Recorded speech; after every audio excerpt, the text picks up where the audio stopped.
जय हिंद साथियों, स्वागत है आपका self study classes with Sumit Jain YouTube channel और दोस्तों ऐप में। दोस्तों बहुत सारे स्टूडेंट को ऐप डाउनलोड नहीं करते बन रहा है या फिर कर भी लिया है तो कोर्स भी नहीं देख पा रहे हैं। तो मैं आज उनको बता दूं कि ये जो सेल्फ स्टडी क्लासेस इस प्रकार से जब आप प्ले स्टोर से करते हैं तो ये आपका वेल जो है आइकन उसमें लगा हुआ है ना। तो इस प्रकार से सेल्फ स्टडी क्लासेस आपको सर्च करना है और ऐसे आइकन में आपको ऐप मिलने वाला है। ठीक है, तो दोस्तों हम देखें कि प्ले स्टोर में आपको इस प्रकार से दिखेगा ये सेल्फ स्टडी क्लासेस। ठीक है, ये प्ले स्टोर में आपको सेल्फ स्टडी क्लासेस का ऐप दिखने वाला है।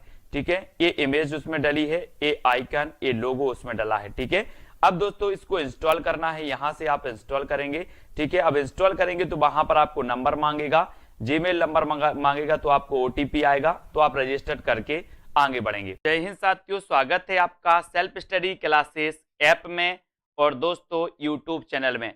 दोस्तों अगर अभी तक आपने सेल्फ स्टडी क्लासेस का ऐप डाउनलोड नहीं किया तो आज ही सेल्फ स्टडी क्लासेस का ऐप जरूर डाउनलोड करें। ठीक है, हिंदी साहित्य का संपूर्ण कोर्स लॉन्च किया गया दोस्तों सेल्फ स्टडी क्लासेस ऐप में। आप मास्टर कैडर एग्जाम की तैयारी कर रहे हैं, टीजीटी, पीजीटी, जूनियर टेट या हिंदी साहित्य से संबंधित किसी भी एग्जाम की तैयारी कर रहे हैं तो सेल्फ स्टडी क्लासेस ऐप आपके लिए दोस्तों बहुत ही बढ़िया ट्रिकी कोर्स लॉन्च किया गया है। विस्तृत अध्ययन जहां पर आपको टॉपिक वाइज टेस्ट और लाइव क्लासेस सारी चीज, डाउट सॉल्यूशन सब कुछ मिलता है, तो जरूर डाउनलोड करें। और दोस्तों आज हम डाउट से जो क्लियर की क्लास लेकर आते हैं, इसी प्रकार से आज हमारी ये 6वीं क्लास है।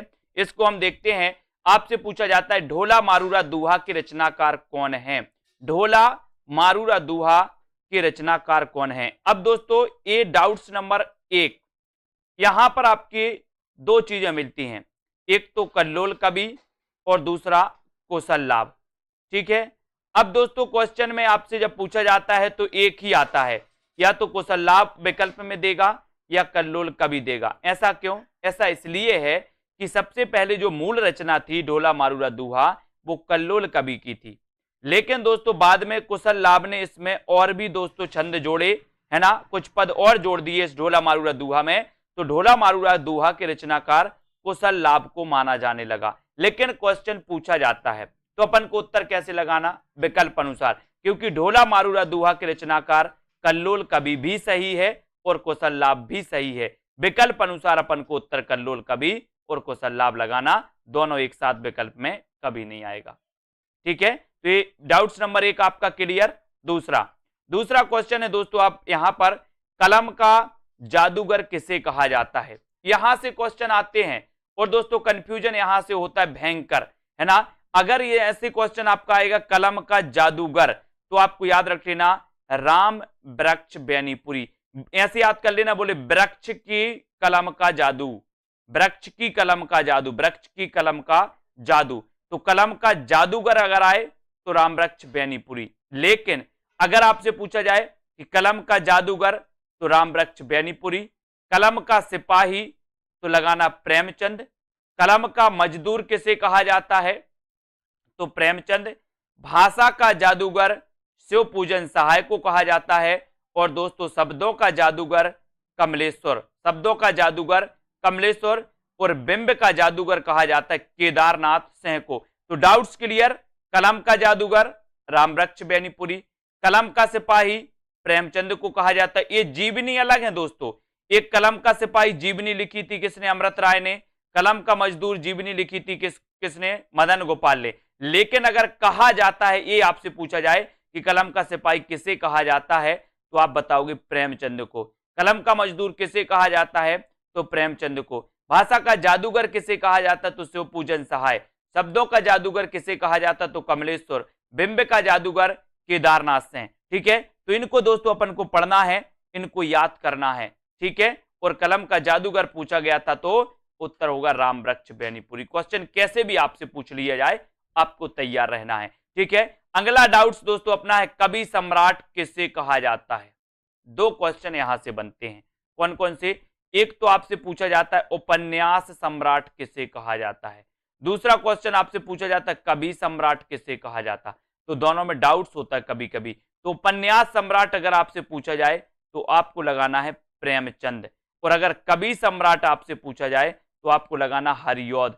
हरिऔध ने दोस्तों नागरिक प्रचारिणी सभा में निःशुल्क सेवाएं दी थी, इसलिए वहां से इनको कवि सम्राट की उपाधि मिली थी। तो कवि सम्राट हरिऔध और उपन्यास सम्राट प्रेमचंद। बोले हरि चाहें तो कवि को सम्राट बना दें, हरि चाहें तो कवि को सम्राट बना दें, तो हरि से हरिऔध और कवि सम्राट हरिऔध, है ना, उपन्यास सम्राट प्रेमचंद। Doubts clear? अगला देखो, यहां पर आते हैं छायावाद का प्रवर्तक किसे माना जाता है। यहां भी बहुत सारे लोगों को डाउट्स है। कैसे? सबसे पहले तो क्वेश्चन नॉर्मल पूछा जाता है। कुछ लोगों की मन में धारणा है उत्तर मुकुटधर पांडे, यहां पर मुकुटधर पांडे नहीं होगा। अगर क्वेश्चन ऐसा आता है कि छायावाद का प्रवर्तक किसे माना जाता है, तो आपका राइट आंसर हो जाएगा जयशंकर प्रसाद। अगर आपसे पूछा जाता है कि रामचंद्र शुक्ल ने छायावाद का प्रवर्तक किसे माना, तब आपका 100% उत्तर होगा मुकुटधर पांडे। अगर आपसे क्वेश्चन पूछा जाता है कि नंद दुलारी वाजपेयी ने छायावाद का प्रवर्तक किसे माना, तब आपका 100% उत्तर होगा पंत को। लेकिन नॉर्मल क्वेश्चन अगर पूछा जाता कि छायावाद का प्रवर्तक किसे माना जाता, तब आपका उत्तर होगा जयशंकर प्रसाद। ठीक है। और अगर आपसे पूछा जाता है कि ईला चंद्र जोशी ने छायावाद का प्रवर्तक किसे माना, तब आपका उत्तर भी होगा क्या? जयशंकर प्रसाद। तो यहां पर 4 विकल्प, 4 प्रश्न आपके बन जाते। रामचंद्र शुक्ल ने किसे माना? मुकुटधर पांडे। नंदुलारी वाजपेयी ने किसे माना? पंत को। ईलाचंद जोशी ने किसे माना? जयशंकर प्रसाद को। और नॉर्मल अगर पूछा जाता है तो जयशंकर प्रसाद। Doubts clear? बहुत बढ़िया, लाइक जरूर कर देना दोस्तों। यहां पर देखो, राग गोविंद किसकी रचना है, या राग गोविंद की रचनाकार कौन है, ऐसा क्वेश्चन आपसे आता है। तो आप दोस्तों कंफ्यूज होते किसमें? एक रचना है गीत गोविंद, और एक रचना है राग गोविंद, और एक रचना है गीत गोविंद की टीका, है ना। तो इसको आप देखो, समझो। राग गोविंद, बोले राग किया गोविंद से किसने? राग किया गोविंद से किसने? मीराबाई ने। तो राग गोविंद की रचनाकार मीराबाई होंगे कि जयदेव? बोले सर नहीं, राग तो मीराबाई ने किया गोविंद से, इसलिए राग गोविंद मीराबाई, है ना। बोले गीत गोविंद के गाए किसने? जयदेव ने, है ना।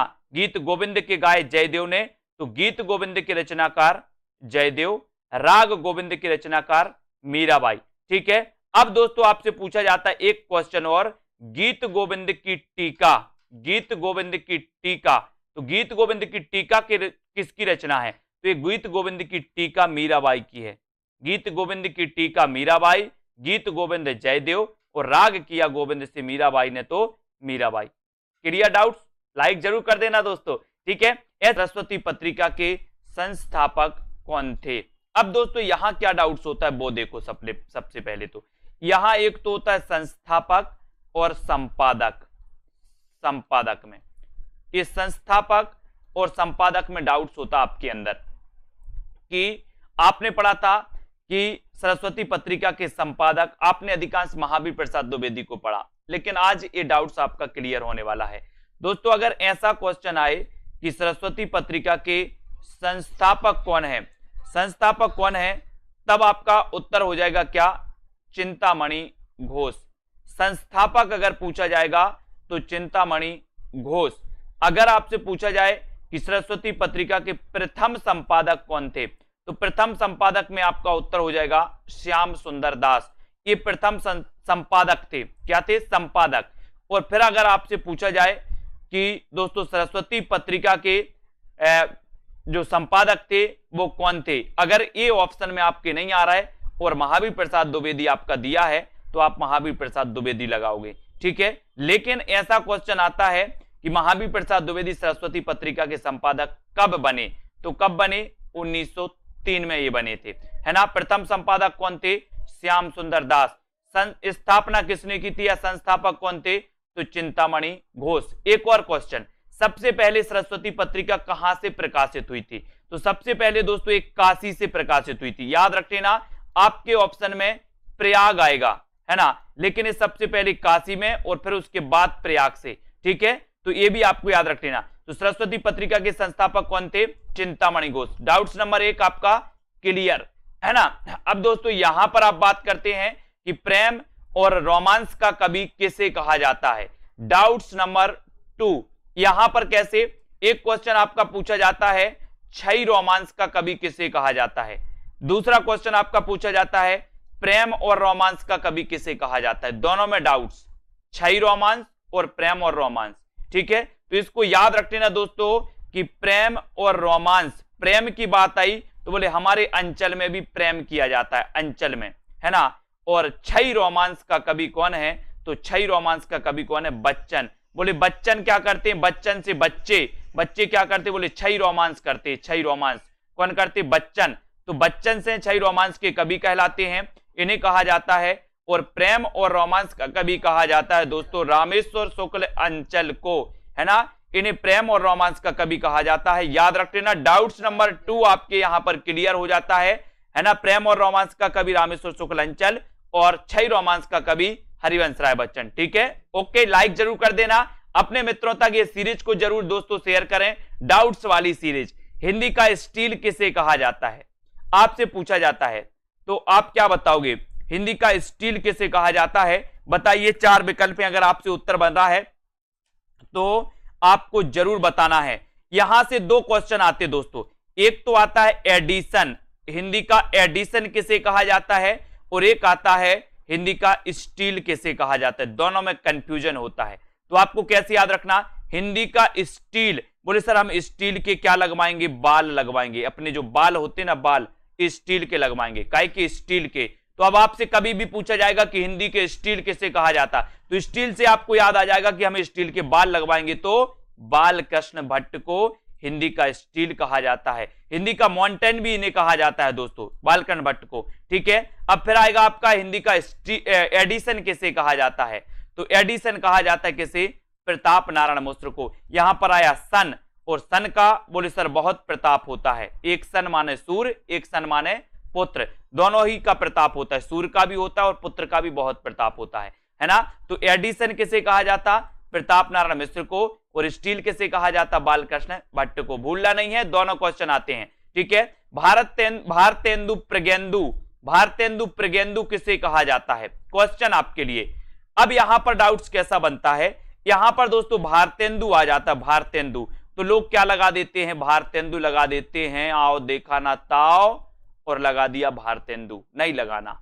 भारतेंदु प्रगेंदु कहा जाता है दोस्तों नाथूराम शर्मा शंकर को, है ना। ये डाउट्स आपको दूर करना है, भारतेंदु प्रगेंदु कहा जाता है किसे, नाथूराम शर्मा शंकर को। ये कुछ लोग लगा देते हैं भारतेंदु, जिन्होंने नहीं पढ़ा, अब आपने पढ़ दिया तो लगाना नहीं है। भारतेंदु प्रगेंदु की जो उपाधि है वो नाथूराम शर्मा शंकर की है ना। अगला डाउट्स देख लेते हैं, अगला डाउट है दोस्तों 20वीं सदी का बाणभट्ट किसे कहा जाता है, 20वीं सदी का बाणभट्ट। तो ये तो नॉर्मल क्वेश्चन है, सभी से बनेगा, 20वीं सदी का बाणभट्ट किसे कहा जाता है, तो आपको पता है दोस्तों वो किसे कहा जाता है, हजारी प्रसाद द्विवेदी को। नॉर्मल क्वेश्चन रखा गया आपके लिए, ठीक है।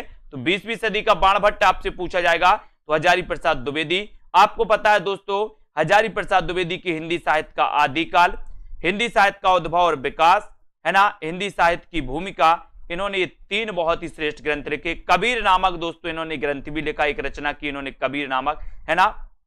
ये सारी की सारी चीजें आपको याद करनी है और इसी प्रकार से बने रहना डाउट्स वाली क्लास में। तो श्रृंगार काल किसने कहा, अब यहां से 2 क्वेश्चन पूछे जाते दोस्तों, कंफ्यूज होते लोग कि श्रृंगार काल मिश्र बंधु ने कहा या दोस्तों विश्वनाथ ने कहा, है ना, विश्वनाथ प्रसाद ने कहा। यहां पर आपको कंफ्यूजन होता है, ये विश्वनाथ, ठीक है। तो आपका यहां पर दोस्तों याद रख लेना है कि रीति काल को जो श्रृंगार काल कहा वो किसने कहा, विश्वनाथ प्रसाद ने। यानी कि ये नंबर जो है वो बिल्कुल सही है, क्योंकि श्रृंगार तो विश्व के लोग करते हैं, विश्व के लोग करते हैं, तो विश्वनाथ प्रसाद क्या बोलेंगे, रीति काल को श्रृंगार काल कहेंगे, है ना। फिर आपसे एक क्वेश्चन और आता है कि रीति काल को अलंकृत काल किसने कहा, तो यहां पर डाउट्स आपका रहता है और क्वेश्चन पूछा भी जाता है। तो अलंकृत काल किसने कहा, मिश्र बंधुओं ने, अलंकृत काल कहा है मिश्र बंधुओं ने, और दोस्तों श्रृंगार काल कहा है विश्वनाथ प्रसाद ने, ठीक है। तो डाउट्स आपका क्लियर हो गया। अब दोस्तों बात करते हैं अगले प्रश्न की, रीति काल का प्रवर्तक किसे माना जाता है। एक नॉर्मल क्वेश्चन आपसे पूछा जाता है तो आप कंफ्यूज होते, क्योंकि आपको पता है रीति काल का प्रवर्तक रामचंद्र शुक्ल ने किसे माना, चिंतामणि को। श्याम सुंदर दास ने किसे माना, केशव दास को। डॉक्टर नगेंद्र ने किसे माना, केशव दास को, है ना। और कालक्रम की दृष्टि से अगर देखें तो कौन होंगे, कृपाराम, ठीक है। तो आपसे देखो कितने प्रकार से क्वेश्चन पूछे जाएंगे। सबसे पहले क्वेश्चन पूछा जाएगा रीति काल का प्रवर्तक किसे माना जाता, तो आपको उत्तर लगा देना केशवदास। ठीक है, फिर आपसे पूछा जाएगा डॉक्टर नगिन ने रीतिकाल का प्रवर्तक किसे माना, उत्तर लगा देना केशवदास। फिर आपसे पूछा जाएगा श्याम सुंदर दास ने रीतिकाल का प्रवर्तक किसे माना, तो उत्तर लगा देना केशवदास। लेकिन आपसे पूछा जाएगा कि रामचंद्र शुक्ल ने रीतिकाल का प्रवर्तक किसे माना, तो आपका उत्तर हो जाएगा क्या, चिंतामणि। आपका उत्तर चेंज हो जाएगा, चिंतामणि सही होगा। लेकिन अगर आपसे पूछा जाएगा कि कालक्रम की दृष्टि से रीतिकाल के प्रवर्तक कौन माने जाते हैं, तो उत्तर हो जाएगा कौन दोस्तों, कृपाराम। कृपाराम। ठीक है, तो यहां पर आपके 3-4 प्रश्न रहते हैं जिसमें आप हमेशा दोस्तों क्या कंफ्यूज होते रहते हैं। Clear doubts. अगला क्वेश्चन, अगला क्वेश्चन है दोस्तों, हिंदी साहित्य का प्रथम बड़ा महाकाव्य कौन सा है, कौन सा है, ये क्वेश्चन आता है। तो आप कंफ्यूज नहीं होना, प्रथम जो बड़ा महाकाव्य है वो बड़ा महाकाव्य दोस्तों पद्मावत। आपसे क्वेश्चन आता है कि हिंदी का प्रथम महाकाव्य कौन सा है, उत्तर होता है पृथ्वीराज रासो। लेकिन आपसे क्वेश्चन आता है कि हिंदी का प्रथम प्रमाणिक महाकाव्य कौन सा है, तो पद्मावत। हिंदी का प्रथम बड़ा महाकाव्य कौन सा है, तो पद्मावत, है ना। खड़ी बोली का प्रथम महाकाव्य कौन सा है, तो प्रिय प्रवास, है ना। ये भी आपको याद रख लेना। तो यहां से याद रख लेना दोस्तों, हिंदी का प्रथम महाकाव्य पृथ्वीराज रासो, रचनाकार चंद्रवरदाई। हिंदी का प्रथम प्रमाणिक महाकाव्य पद्मावत, रचनाकार जायसी, है ना। हिंदी खड़ी बोली का प्रथम महाकाव्य प्रिय प्रवास, रचनाकार हरिऔध। हरिऔध। ठीक है, ये भी आपको याद रख लेना। यहां से आपके जो क्वेश्चन है वो क्या हो जाती है, क्लियर। ये डाउट्स वाले प्रश्न आपसे पूछे जाते हैं। अगला क्वेश्चन, अनित्य किसकी रचना है, अनित्य रचना बताना है दोस्तों। तो यहां पर आपको बताना है कि अनित्य के रचनाकार कौन है। तो यहां पर दो लोगों की रचना है दोस्तों अनित्य, है ना। तो एक तो बदी उज्जमा की और एक मृदुला गर्ग की। तो यहां पर आपको याद रख लेना कि जो बदी उज्जमा है इनकी अनित्य क्या है, कहानी। इनकी अनित्य क्या है, कहानी। जबकि मृदुला गर्ग का ये क्या है, उपन्यास है। तो अगर आपसे नॉर्मल क्वेश्चन पूछा जाए कि अनित्य किसकी रचना है, तो दो में से आपको कोई एक विकल्प मिलेगा। आपसे पूछा जाए अनित्य कहानी के रचनाकार कौन है, तो आपका उत्तर हो जाएगा बदी उज्जमा। अनित्य अनित्य उपन्यास की रचनाकार कौन है, तो आपका उत्तर हो जाएगा मृदुला गर्ग। ठीक है, ये आपको याद रख लेना। बदी उज्जमा की अनित्य कहानी है, मृदुला गर्ग की अनित्य ये क्या है, उपन्यास है। ठीक है, अगला क्वेश्चन देख लेते हैं दोस्तों, पीली आंधी उपन्यास किसका है। अगर इस प्रकार से क्वेश्चन आपका आता है पीली आंधी उपन्यास, तो मैंने कई बार आपको बताया, बोले सर जब सरसों फूलता है खेतों में, खेतन में जब सरसों फूलता है तो ऐसा लगता है मानो पीली आंधी आ गई हो। कहां पे, खेतन में। खेतन में तो खेतान, पीली आंधी कहां आती, बोले सर खेतन में। तो ये पीली आंधी उपन्यास किसका होगा, खेतन का, प्रभा खेतान का। लेकिन एक क्वेश्चन और आता है दोस्तों, काली आंधी। काली आंधी ये किसका उपन्यास है, तो काली आंधी कमलेश्वर। का से काली और का से कमलेश्वर। याद रख लेना, कंफ्यूज नहीं होना। पीली आंधी और काली आंधी, पीली आंधी कहां आएगी, खेतन में तो खेतान, और काली आंधी का से काली आंधी, का से कमलेश्वर। ठीक है, तो काली आंधी उपन्यास किसका है, कमलेश्वर को। ठीक है, तो ये तो थे दोस्तों आपके डाउट्स वाले प्रश्न। ऐसे अनेकों वीडियो आएंगे। इसकी रचना है, 4 विकल्प है, महादेवी वर्मा की, दिनकर, प्रतिभा अग्रवाल या फिर अलका सराबगी। अब ऐसा अगर क्वेश्चन आता है तो कई लोग कंफ्यूज होते, कैसे कंफ्यूज होते हैं। डाउट्स नंबर 1, रश्मि और रश्मि रथी, है ना। तो रश्मि तो यहां पूछा गया, तो यहां तो उत्तर आपका महादेवी वर्मा हो जाएगा। लेकिन यहां पर रश्मि रथी पूछा जाता तो उत्तर दिनकर होता।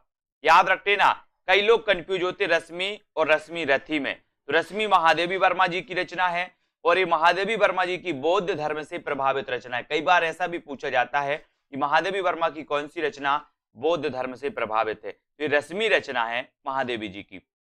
ठीक है, बाकी रश्मि रथी किसकी रचना है, दिनकर की। डाउट्स नंबर 1 क्लियर है ना। अब बात करते हैं दोस्तों डाउट्स नंबर 2 की, पिता कहानी के लेखक कौन है। दोस्तों ये 3 लेखकों के द्वारा एक कहानी लिखी गई, जिनमें देखें अपन ज्ञान रंजन की भी पिता कहानी है, महीप सिंह की भी पिता कहानी है, और धीरेन्द्र अस्थाना की भी दोस्तों पिता कहानी है। तो आपको याद रख लेना, बोले पिता ज्ञान देते हैं तो ज्ञान रंजन, है ना। महीप रहते या समीप रहते हैं, ऐसे कर लेना, महीप या समीप रहते हैं पिता, तो महीप सिंह की भी दोस्तों क्या है ना, ये पिता कहानी है। धीरेन्द्र अस्थाना, और दोस्तों धीरे धीरे पिता हमारा क्या करते हैं, ज्ञान बढ़ाते हैं, है ना, हमारा पालन पोषण करते हैं। तो धीरेन्द्र अस्थाना की भी पिता कहानी, तीनों की है, कंफ्यूज नहीं होना कभी, कहानी है और है ना। ज्ञान रंजन जी की पिता कहानी, महीप सिंह की पिता कहानी है, और धीरेन्द्र अस्थाना की भी पिता कहानी है। ठीक है, तो अब आपसे पूछा जाएगा पिता कहानी के लेखक कौन है, तो इन तीन में से एक विकल्प आपके सामने आएगा, उसमें उत्तर आपको टिक करना होगा।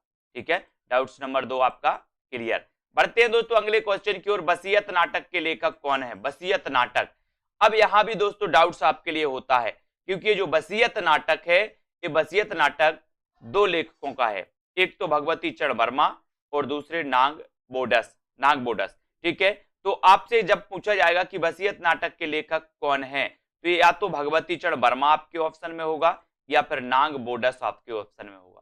ठीक है, दोनों ऑप्शन में नहीं आएगा। आपको याद रख लेना कि वसीयत नाटक के लेखक कौन है, भगवती चरण वर्मा और नाग बोडस। बोले नाग की वसीयत भगवती को सौंप दी, नाग की वसीयत किसको सौंप दी? भगवती को। तो नाग बोडस और भगवती चरण वर्मा दोनों का नाटक है वसीयत। ठीक है, तो डाउट्स नंबर 3 क्लियर है ना। अगला क्वेश्चन है दोस्तों, अगला जो अपना डाउट्स है, तीसरा हाथी नाटक के लेखक कौन है? एक क्वेश्चन पूछा जाता है अंधों का हाथी और दूसरा क्वेश्चन पूछा जाता है तीसरा हाथी, दोनों में कंफ्यूजन होता है, तीसरा हाथी और अंधों का हाथी। ठीक है, तो यहां से याद रख लेना तीसरा हाथी ये दोस्तों किसका है? रमेश बख्शी का, ये रमेश बख्शी का नाटक है, जबकि अंधों का हाथी जो नाटक है वो शरद जोशी का है। अब याद रख लेना, बोले अंधों का हाथी जोश में आ गया, अंधों का हाथी काय में आ गया? जोश में आ गया, है ना। और तीसरा हाथी है, बोले रमेश बख्शी का ये तीसरा हाथी है ना। एक हाथी, दो हाथी, तीसरा हाथी, तो रमेश बख्शी का तीसरा हाथी है। ठीक है, शरद जोशी अंधों का हाथी। ठीक है, तो क्लियर। डाउट्स नंबर आपसे पूछा जाएगा तीसरा हाथी के रचनाकार कौन है, तो आप उत्तर लगा देना रमेश बख्शी। आपसे पूछा जाएगा अंधों का हाथी की रचनाकार कौन है, तो आप उत्तर लगाना शरद जोशी। ठीक है, बात कर लेते हैं दोस्तों, और एक और है दोस्तों पागल हाथी। पागल हाथी एक लघु कथा है प्रेमचंद जी की, पागल हाथी। ठीक है, तो पागल हाथी को भी आपको याद रख लेना। अब एक क्वेश्चन और पूछा जाता है दोस्तों, डाउट्स नंबर 5, अभिमान मेरू किसे कहा जाता है? कई बार पूछा गया। अब दोस्तों यहां पर एक तो मेरू आ गया, मेरू, तो बहुत सारे लोग क्या लगा देते हैं? मेरू तुंग लगा देते हैं, लेकिन ऐसा नहीं करना। अभिमान मेरू, पुष्पदंत ने स्वयं को अभिमान मेरू कहा था, है ना। पुष्पदंत ने स्वयं को क्या कहा था? अभिमान मेरू कहा था। तो अभिमान मेरू कहा जाता है पुष्पदंत को, है ना। अपभ्रंश का भवभूति कहा जाता है पुष्पदंत को, याद रख लेना। इनकी एक रचना आपने पढ़ी होगी दोस्तों, महापुराण।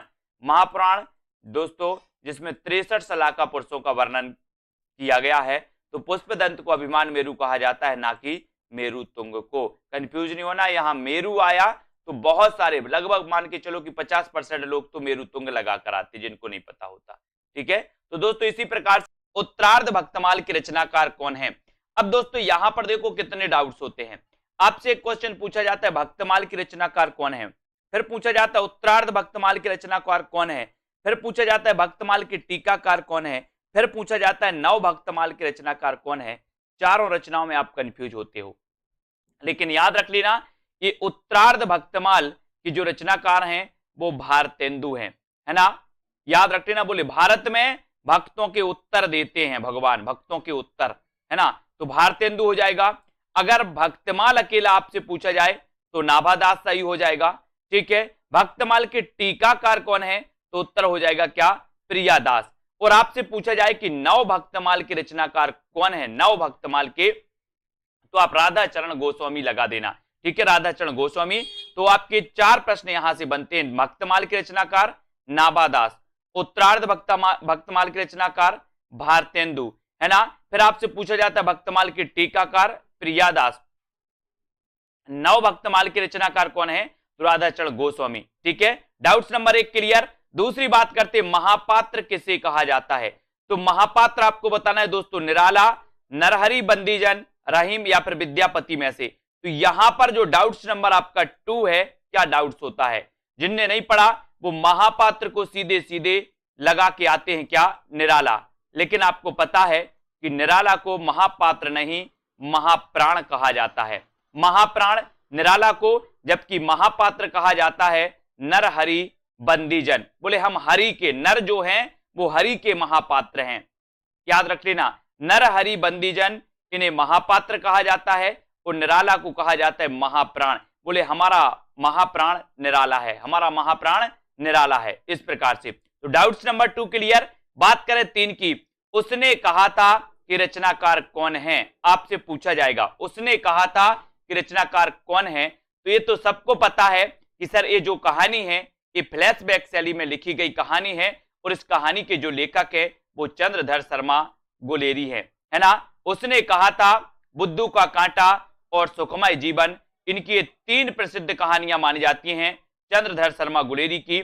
जबकि दोस्तों उसने नहीं कहा था कि रचनाकार कौन है, शैलेश मटियानी। कभी कभी आपसे पूछा जाए उसने नहीं कहा था कि रचनाकार कौन है, तो आप कहोगे यार कि ये वो ही पूछा होगा, उसने कहा था लेकिन ये गड़बड़ हो गया होगा, परीक्षक ने, प्रिंट करने वाले ने नहीं लिख दिया, अपन तो उत्तर सही लगाएं, है ना। तो ये उसने नहीं कहा था, ये दोस्तों रचना शैलेश मटियानी की, और तुमने कहा था एक रचना नागार्जुन की। तो 3 डाउट्स वाले क्वेश्चन, उसने कहा था चंद्रधर शर्मा गुलेरी, उसने नहीं कहा था शैलेश मटियानी, तुमने कहा था नागार्जुन। ठीक है, क्लियर। चौथा क्वेश्चन अपन देखते हैं दोस्तों, आदिकाल को चारण काल किसने कहा। कई बार क्वेश्चन पूछा जाता है और डाउट्स में बहुत सारे लोग दोस्तों क्या कर देते हैं, गलत कर देते हैं। तो आदिकाल को चारण काल दोस्तों 2 विद्वानों ने कहा है, एक तो रामकुमार वर्मा ने और दूसरा गिरियर्सन ने। तो अब आप कंफ्यूज नहीं होना, विकल्प में एक ही आएगा, या तो रामकुमार वर्मा आपसे दिया जाएगा या फिर गिरियर्सन आपको दिया जाएगा। ठीक है, तो आदिकाल को चारण काल रामकुमार वर्मा ने भी कहा है और गिरियर्सन ने भी कहा है। ठीक है, क्लियर।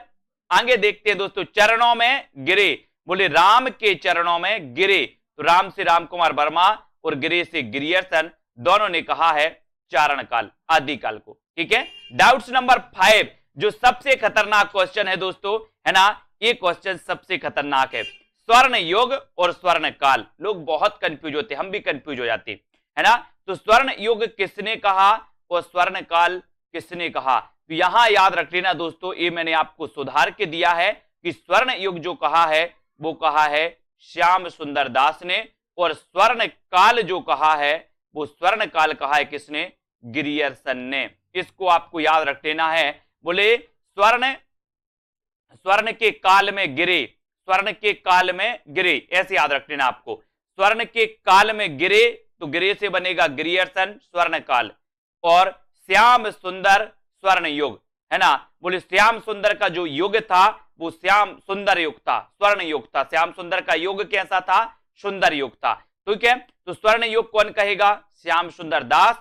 और क्या, स्वर्ण के काल में गिरे, स्वर्ण के काल में गिरे तो गिरियर्सन। ये डाउट्स वाला क्वेश्चन दोस्तों मैंने ये सुधार के आपको दिया है, ये वीडियो इसको देख लेना और सुधार लेना, ये बिल्कुल सही है। ठीक है, स्वर्ण युग किसने कहा, श्याम सुंदर दास ने, और स्वर्ण काल किसने कहा, गिरियर्सन ने। ठीक है, कंफ्यूज नहीं होना, वीडियो को लाइक कर देना, और दोस्तों जो भी डाउट्स लगे आप जरूर बताइएगा, उन डाउट्स को भी हम दोस्तों वीडियो में लेकर के आएंगे। जिनको भी डाउट्स जिस क्वेश्चन में लगता है जो आपको याद नहीं हो पाते हैं, या डाउट्स वाले कोई क्वेश्चन आपके हों, वो कमेंट में आप लिखिए, वीडियो में हम लेकर के आएंगे, आपको बताएंगे। ठीक है, तो वीडियो को लाइक और शेयर आपको जरूर करना है दोस्तों, और इसी प्रकार से बने रहें, लाइक शेयर करें। सेल्फ स्टडी क्लासेस के दोस्तों coaching app self study classes से जुड़ जाइए, उसको दोस्तों डाउनलोड कर लीजिए। ठीक है, तो आज के इस वीडियो के लिए बस इतना ही। जय हिंद। दोस्तों बहुत सारे स्टूडेंट को ऐप डाउनलोड नहीं करते बन रहा है, या फिर कर भी लिया है तो कोर्स भी नहीं देख पा रहे हैं। तो मैं आज उनको बता दूं कि ये जो सेल्फ स्टडी क्लासेस इस प्रकार से जब आप प्ले स्टोर से करते हैं तो ये आपका वेल जो है आइकन उसमें लगा हुआ है ना। तो इस प्रकार से सेल्फ स्टडी क्लासेस आपको सर्च करना है और ऐसे आइकन में आपको ऐप मिलने वाला है। ठीक है, तो दोस्तों हम देखें कि प्ले स्टोर में आपको इस प्रकार से दिखेगा ये सेल्फ स्टडी क्लासेस। ठीक है, ये प्ले स्टोर में आपको सेल्फ स्टडी क्लासेस का ऐप दिखने वाला है। ठीक है, ये इमेज उसमें डली है, ये आइकन, ये लोगो उसमें डला है। ठीक है, अब दोस्तों इसको इंस्टॉल करना है, यहां से आप इंस्टॉल करेंगे। ठीक है, अब इंस्टॉल करेंगे तो वहां पर आपको नंबर मांगेगा, जीमेल नंबर मांगेगा, तो आपको ओटीपी आएगा, तो आप रजिस्टर करके आगे बढ़ेंगे।